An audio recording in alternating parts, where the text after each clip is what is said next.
అందరికీ శనార్థులు ఎట్లున్నారు? నేనైతే మస్తుగున్నా. ఇవాళ మీకు కొన్ని గమ్మత్తైన ముచ్చట్లు పట్టుకొచ్చిన. గవేందో చూద్దరు పారి.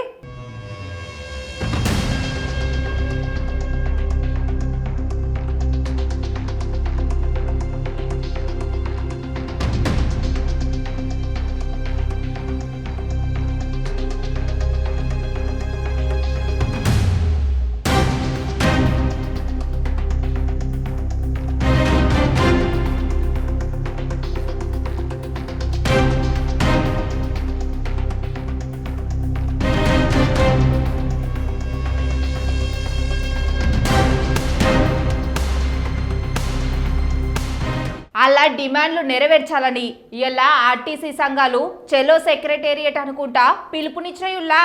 కేసీఆర్ ముఖ్యమంత్రిగా దిగిపోయే ముందు ఆయన దగ్గర బిర్యానీ లేదు, పప్పు లేదు. నా దగ్గర బిర్యానీ ఉంది, పప్పు ఉంది, నన్ను ముఖ్యమంత్రిని చెయ్యుండ్రి, మీకు వండి పెడతానని రేవంత్ రెడ్డి సార్ అన్నాడు. ఇక అప్పుడే గద్దె ఎక్కంగానే కొత్త కాపురం పెట్టినట్టు నాకు జర్రంత టైం కావాలి అన్నాడు. సరే అని అనుకున్నారు. ఇప్పుడు 2 సంవత్సరాలు అయినా కూడా పట్టించుకోకపోవడంతోటి చెలో సెక్రటేరియట్కు పిలుపునిచ్చినాయి ఆర్టీసీ సంఘాలు. గా అన్నల బాధ ఏందో ఓ పారి మీరే ఈనుర్రి. ఇప్పుడు ఉన్నటువంటి రేవంత్ రెడ్డి ముఖ్యమంత్రి వర్యులు ఏం చెప్పిండో, మీకు బిర్యానీ కావాలని కోరిండ్రు, మీకు బిర్యానీ కాదు కదా పప్పు బువ్వ పెట్టడానికి కూడా కేసీఆర్ దగ్గర గిన్నె లేదు, ఆ పప్పు బువ్వ ఉడకదు, మంట పెట్టడానికి మంట లేదు, వండడానికి గిన్నె లేదు, నా దగ్గర ఉన్నది గిన్నె, నా దగ్గర ఉన్నది పప్పు, నా దగ్గర ఉన్నది బియ్యం, నన్ను ముఖ్యమంత్రిని చేయండి, మీకు వండి పెట్టడానికి నేను సిద్ధంగా ఉంటానని మేనిఫెస్టోలో పెట్టినటువంటి చరిత్ర గల వ్యక్తి. ఆ మేనిఫెస్టోలో పెట్టినాక ఏమైంది? నేను ఇయాలనే సంసారం చేసినా, ఇయాలనే గద్దెనెక్కినా, నేను చదువుకోవడానికి కొంత టైం కావాలన్నాడు. మోసం చేసుడు నా నైజం, నేను ముందుగాలని చెప్పిన. మోసపోవుడు మీ ఆనవాయితీ. నేను చెప్తే మీరు నమ్మలే, నన్నేం చేయమంటారు? కావాలంటే గీ వీడియో చూడురుల్లా మన రేవంత్ సారు ఏం మాట్లాడిండో.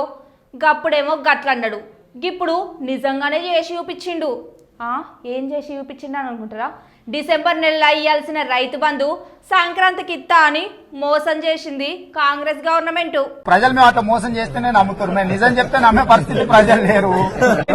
నేనైతే నా ఆస్తి జూబ్లీహిల్స్ అమ్మను, నా జేబులో నుంచి రేవంత్ రెడ్డి గారు ఏం చెప్పినా గానీ ప్రజలు నమ్మద్దండి. నమ్మడం నమ్మకపోవడం నేను అదే చెప్తున్నా. మాతోనే అబద్ధాలు, మా చేత మోసపోవాలని ప్రజలు కోరుకుంటున్నారు. సరే వాళ్ళు అది కోరుకున్నప్పుడు మాదే ఉంది, రోగి కోరుకున్నది అదే, డాక్టర్ ఇచ్చింది అదే అన్నట్టు ఉంది వ్యవహారం. కాబట్టి గీ ముచ్చటో పారి నుండ్రి. రేవంత్ సారు అస్సలే పైసలు లేవంటుండు. పైసలు లేక ప్రాజెక్టులన్నీ ఆగిపోతున్నాయట. ఓట్లకు వచ్చినప్పుడు కేసీఆర్ బాగా అప్పేసిండు, ప్రజల సొమ్మంతా ఫామ్ హౌస్ లో దాచిండు, అంతా బయటికి గుంజుతా అంటివి కదా సారు. గిప్పుడేమో గిట్ల మాట్లాడబడుతురి.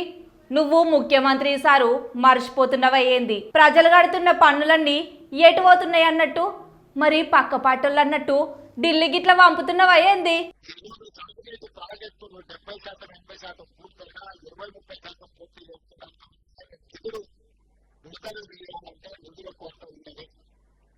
గాంధీజీ పుట్టిన గుజరాత్ రాష్ట్రమే సప్పుడేకుంది.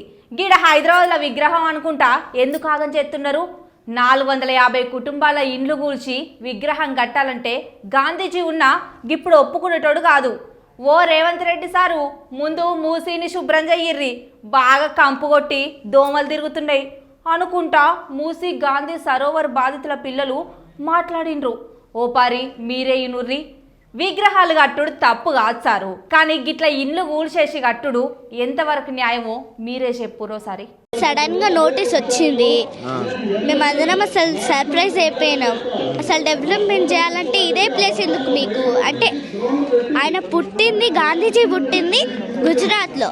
ఆ గుజరాత్ సైలెంట్గా ఉంది, కానీ హైదరాబాద్ ఎందుకు ఇట్లా హంగామా చేస్తుంది? ఇంకొకటి ఏంటంటే, మేము ప్రౌడ్ ఫీల్ అవుతున్నాం, ఆయన మన కోసం ఫ్రీడమ్ స్ట్రగుల్ చేసిండు, ఓకే, బట్ ఇట్లా ఎందుకు చేస్తున్నారు అంటే, మా అపార్ట్మెంట్ కూల్ చేసి, ఒకవేళ గాంధీజీ ఉండుంటే ఇట్లా చేసేవాళ్ళు అస్సలు కాదు.